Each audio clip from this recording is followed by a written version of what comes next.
Porter County Perspective is being brought to you in part through a donation from Chesterton Tribune, your hometown newspaper serving the entire Duneland area since 1884, and the law offices of McCready, Garcia, and Leet PC, the personal injury lawyers of McCready Law in Chesterton, Indiana. We don't say we get results, we prove it.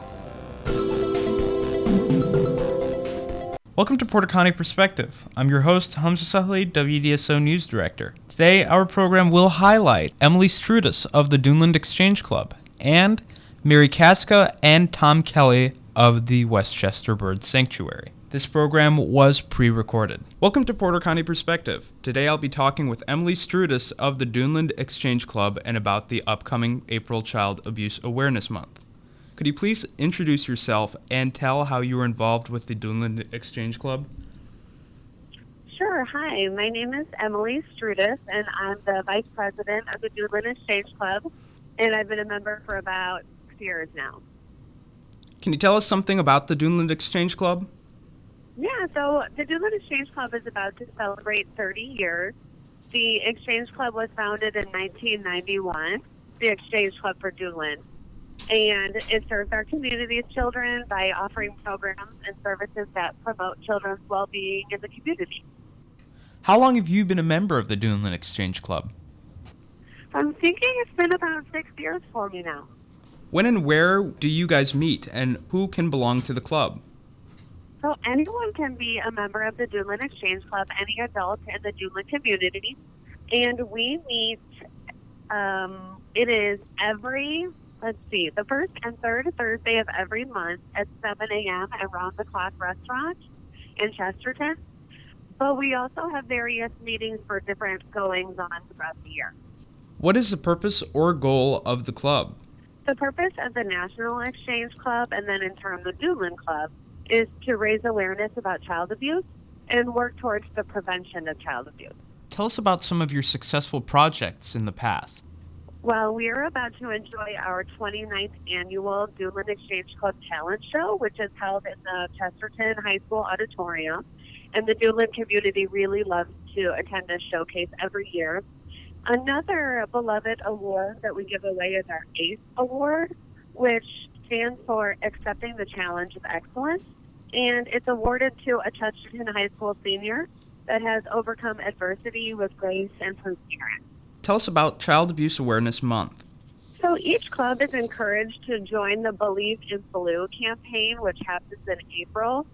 According to the Center for Disease Control website, the United States has one of the worst records among industrialized nations, losing on average between 4 and 7 children every day to child abuse and neglect.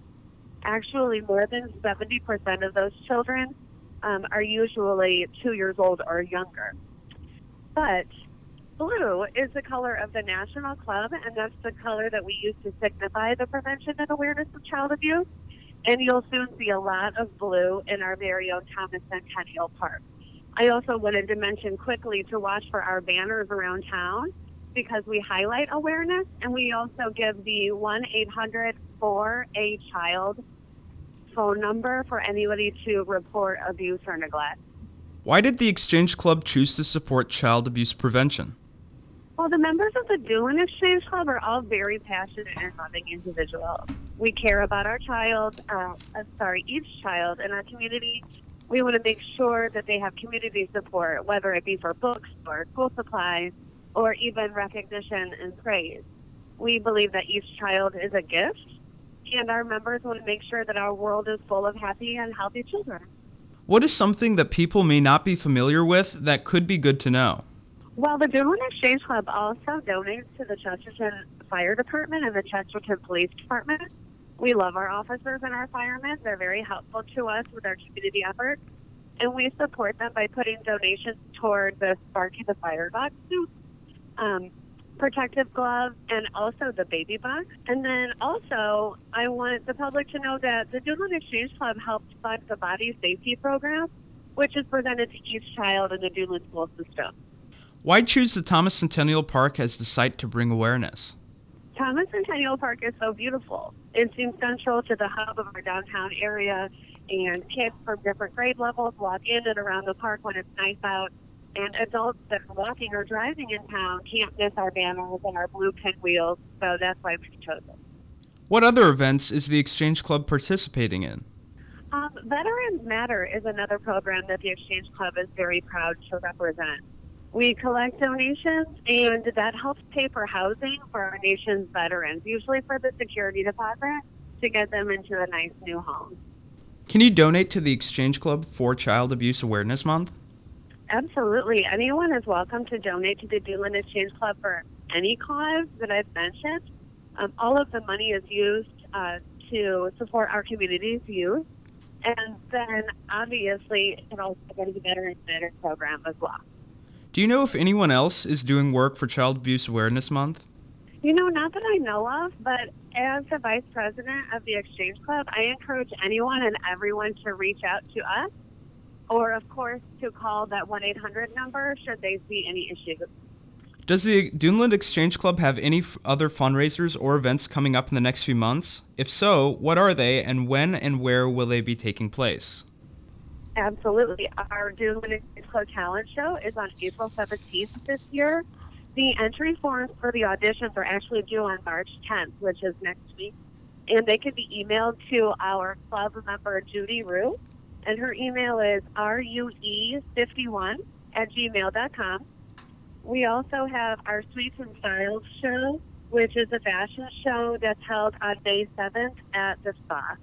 And then in general, as a club, we look forward to a beautiful spring, a productive April, and a healthy future for all of Duneland's youth. Well, thank you for being my guest, Emily. That was Emily Stratus of the Duneland Exchange Club. My next guests today are from the Westchester Migratory Bird Sanctuary. Could you please introduce yourselves and tell our listeners how you're involved with the bird sanctuary? Hi, Hamza. I'm Mary Casca. I'm president of the board of the organization that owns the sanctuary, which is the Porter Co. Conservation Trust. And I'm also a volunteer going out to the sanctuary during work days, so I volunteer out there. My name is Tom Kelly. I'm on the board of the Westchester Bird Sanctuary. I'm also a volunteer. Welcome to Porter County Perspective, Mary and Tom. Now, to begin with, where is the Westchester Migratory Bird Sanctuary located in Chesterton? It's off the 11th Street, across from the intermediate school. Can you briefly tell us some background on how and when it got started? I think it was around 2013 or 2014. It really had its roots in the Porter County Park Board, Park Foundation organization. Richard Maxey and Tim Cole are really the visionaries behind this project. And some of this land was owned by the YMCA, but it had sat really underutilized for a long time. And as the listeners may have heard, part of this land that Tom was describing was actually the unofficial Chesterton Town Dump back in the 40s and 50s and 60s. And this is not unusual for towns to do this, but that's what people did, is they just dumped household waste. Mm-hmm. So this land was sitting there underutilized. Some of it was a dump, and the bigger portion of it, as Tom mentioned, was a wetland that had gotten overgrown with invasive species. So it was really Richard Maxey and Tim Cole who had the vision, and the park board, the Park Foundation board, really wasn't in a position to carry out anything on this land as far as a project.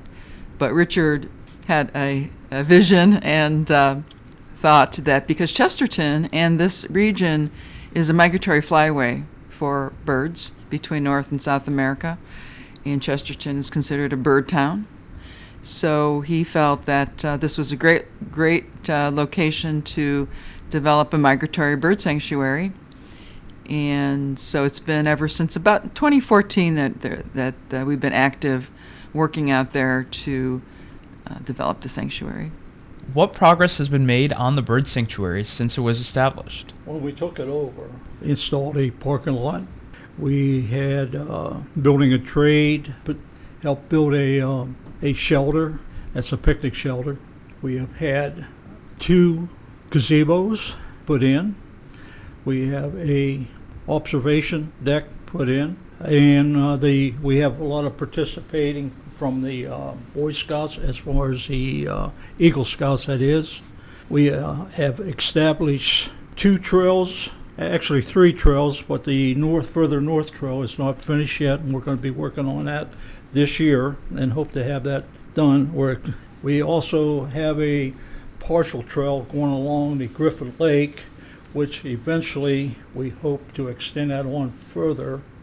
We have other plans, but I don't want to go into that yet. And as far as out in the wetland, we have had, as far as the invasive species, we have knocked down all the cat o' nine tails in the canary reedgrass, and we do some spraying to try to keep it down, because what we're trying to do is bring up the native plants that are out there, and with these things as high as 9 feet, puts a, what do you want to call it, blocks off the sun, which will not let the native plants come up. So that we're working on that also. Yeah, Tom mentioned the cattails. A lot of folks may not realize, as I did not realize, that most of the cattails we see are not native to our area, and these non-native ones are very tall, as Tom mentioned, and so most of what's around is not a native cattail. The differences are the native ones are shorter, and the brown thing, I'm not sure what that's called, is fatter. And a lot of things you see along the roads, the country roads, are invasive Phragmite and reed canary grass. So by eliminating this from the wetlands and opening up the water, we attract the migratory birds because they see the water and they land. So a lot of progress has been made on eliminating the invasives, and it does take a year-to-year cycling of time to eliminate all of the invasives, but we have a couple of volunteers who really concentrated a lot last summer on working on that wetland and made a huge amount of progress. So, and Tom mentioned the trails and some of our shelters and things which are available for people to come at any time and sit and observe the birds in the wetland. Do you have any upcoming projects in the works? Yeah, what we're actually working on right now, Tom mentioned our North Loop Trail. A lot of work that we do is not only eliminating invasive species, but replacing trees that really aren't so ideal with higher quality trees and bushes and trees that might provide food for birds and other animals. So along our North Trail Loop, we have a lot of brush and trees that we've cut down that need to be cleared out. So between chainsawing big logs, and also soon we hope to do a burn, which is, we do have a permit for that. And interesting, when we do a burn, which may happen this weekend, weather permitting, the fire department is alerted, the county sheriff is alerted, so everyone knows that this is a controlled, prescribed thing. So yeah, getting the North Loop in shape as far as clearing that up, extending the trail all the way to Griffin Lake, which is a small lake, man-made lake, created by Dr. Griffin when he created the Griffin housing subdivision to the west. But you can access that lake through our side of it, through the sanctuary. And there is somewhat of a trail there, but we need actually more dirt. A lot of what we do is laying down trail requires clay and dirt. And also with the garbage dump area, it's not financially feasibly to remove the garbage. And most of this garbage is from the era of time when most people really used metal, glass, rubber, not much plastic at all. We find mostly bottles, Cement, tires, tractor-trailer tires. plates. It's unbelievable. I already came across leather jackets and some shoes. Some of the bottles, what we do at times, we'll pick up and look at them. Some of them are from way back, so we kind of keep that to a side. I don't know if there's much value to it, but we do hold that. You'll see some old bricks in there that was made from Chester when they had a brick factory here. Oh, okay. We came across some of that. I think, as far as what she was saying, as far as the upcoming projects, what she was talking about, is what we're looking for is we need more fill. And right now that's on hold, but eventually, once we get the fill, we can probably do the North Loop and finish that up. We also talked to the fire company. They were up here past Saturday, and they're gonna participate in a burn for us. Jarka, he's working well with us. I got to give the Chester Fire Department a lot of credit. And what we're going to do is we're going to have a burn, but it will probably be more towards May, when the weather's warm and everything thaws out, and he will have the fire truck here and whatever else he can handle. And Tom, referring about fill, we use the fill also to cap the garbage dump. We can't remove the garbage, but we can bury it and cap it, and then add on top of that, replant more attractive, useful trees and bushes and things. So that's what all the dirt and fill is necessary for. How is the bird sanctuary funded? Is it through donations and fundraisers? Yes. And we have all, I would say, private donations and corporate donations. We do not get any public money as far as tax dollars, although we did get a tourism grant. But Cargill has been a huge supporter of ours right from the beginning, both financially and their employees, building picnic benches and so forth. Our gazebos were through donations from the Dunbar family and the Nelson family. Our deck was the Chesterton Duneland Rotary Club and the Realtors Association. The shelter Tom mentioned was actually started to be built by the high school building trades class here at Chesterton High School. The students there started that shelter. So we get a lot of donations that way, both big and small. We're very grateful for that. We could not have gotten this far without the support that we've gotten. We do have equipment that helps us do what we do. It started off with an old Ford backhoe. I think it's like 30 years old. In 1984, we have had some problems with it. We had the engine rebuilt twice. Then we ended up getting a hold of what they call a skid steer, which is a case. We got that out of Pennsylvania. We worked over eBay, and we accomplished that. But this is all through help of donations that got us as far, because if it wasn't for the donations, we wouldn't be able to do the rebuild on the backhoe, nor would we been able to buy this skid steer. So I got to give them a lot of credit. That is what helps us out a lot. The skidster or whatever we call it. I call it a bobcat. I actually know how to drive it now. It's quite fun, actually. But we actually have a third piece of equipment, which is called an Argo. It's an amphibious device that we actually can drive out in the wetlands. The wetlands is there's some standing water. Sometimes it's more mushy than standing water, but it has like tank tracks on it, and that's called an Argo. So between the Argo, the Bobcat, the backhoe, that is really what's enabled us to do all the work we've done out there to transform this area into what's there today. You have a fundraiser coming up. What is it, and when and where will it be held? Well, glad that you asked. This is our third annual Soup Social. It is our only fundraiser so far. This is the third year. It'll be at the Chesterton United Methodist Church this Friday, March 6th, coming up soon. And we are having soups, desserts, beverage, breadsticks. It's an all-volunteer type of operation. So, what will be served at the Soup Social? Well, we have 22 soups. We also have some meatless vegetarian options because it is a Friday during Lent.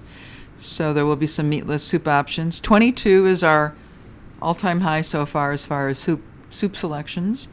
And these soups are provided by people out here in the community.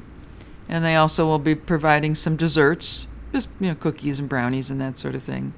So we appreciate the donation of the soups. And like I said, we have the highest number of soups this year. Will there be prizes for the soups that are voted the best soups by everyone attending the social? Yes, we have ballots, and we ask people to select their favorite soup, and we give prizes to the top 3. Last year and this year, the number 1 winner will get a one-of-a-kind apron with the Westchester Migratory Bird Sanctuary logo embroidered on it. And then we have 2 other prizes we'll be giving out. Will you be able to purchase a carryout? Yes, we do have that carryout option.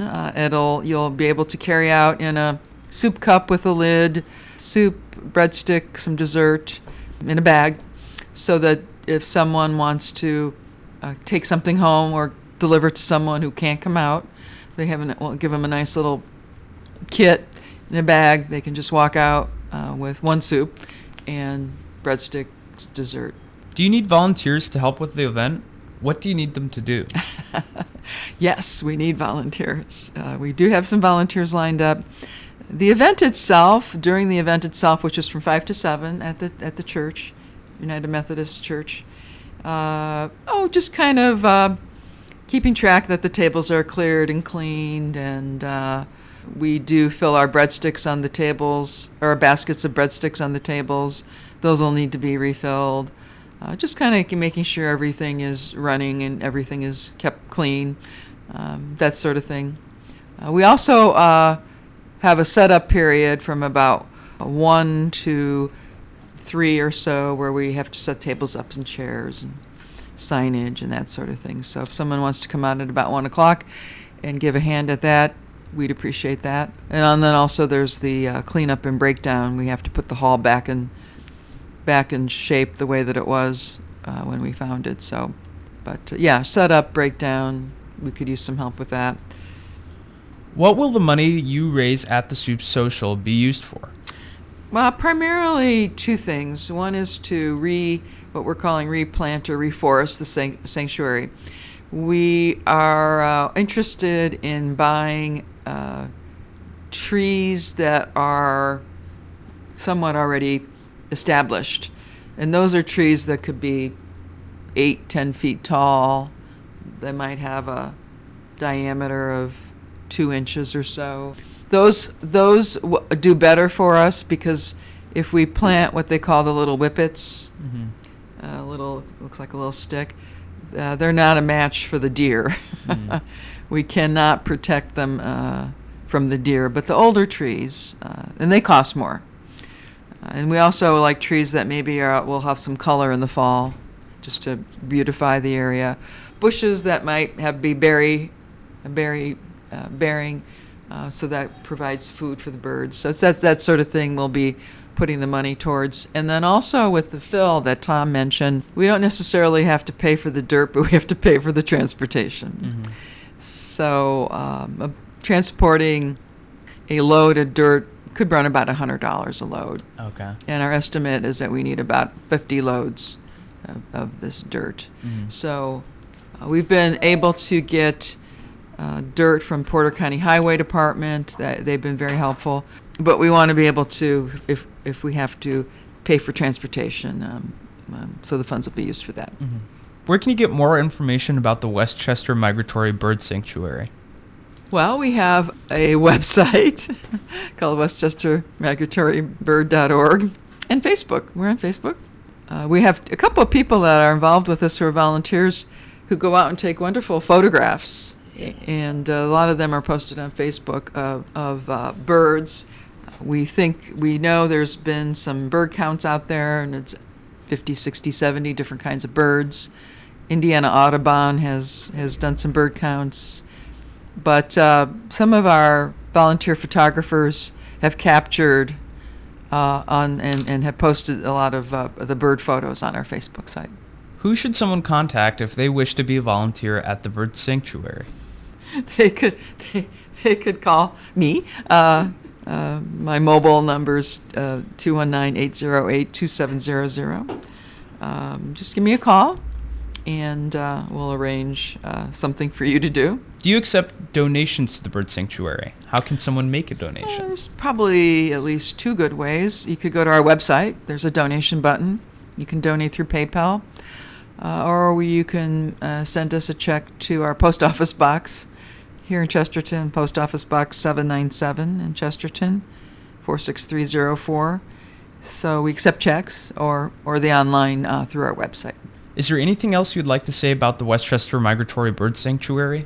Well, just that, as a as a sanctuary, one thing I like to point out about it is this is a area right really in the middle of Chesterton. So as these sorts of things go, sometimes you have to drive out of town, but a lot of people tell us they drive by all the time and they see it. Sometimes they'll stop or they want to stop.